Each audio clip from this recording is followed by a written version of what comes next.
As Martin Luther King once said, injustice anywhere is a threat everywhere. In the United States, people of color are experiencing racial inequities, and it shows throughout our healthcare systems, our law enforcement, and the judicial system.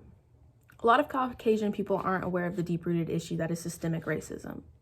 It doesn't directly affect them or their family, so it's not a real issue, right? Wrong.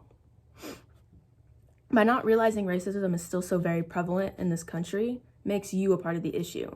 It's time to stop being so ignorant. This country has never been united as one, and it won't be. Not until everyone is treated equally, no matter the color of their skin.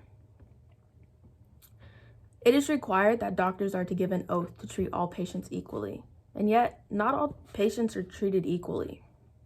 Not to say that healthcare professionals are directly racist, but they operate in an inherently racist system. Black women are 40% more likely to be misdiagnosed by doctors. Black women aren't taken as serious as they should be in the healthcare field. Healthcare professionals are more likely to make inaccurate assumptions on people of color than they are on white people. It has been 50 years since the passage of the Civil Rights Act, and yet minority communities are still having problematic interactions with law enforcement, such as racial profiling, harassment, and police brutality.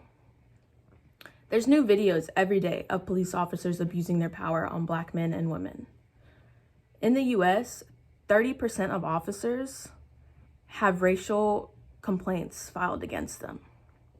White people love to use the excuse that you shouldn't base the whole system based on a few bad eggs.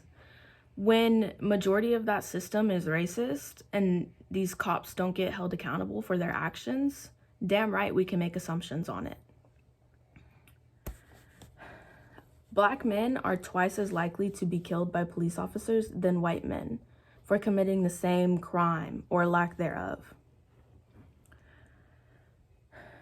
Racism is embodied in this country, and it's just become the norm. It shouldn't be.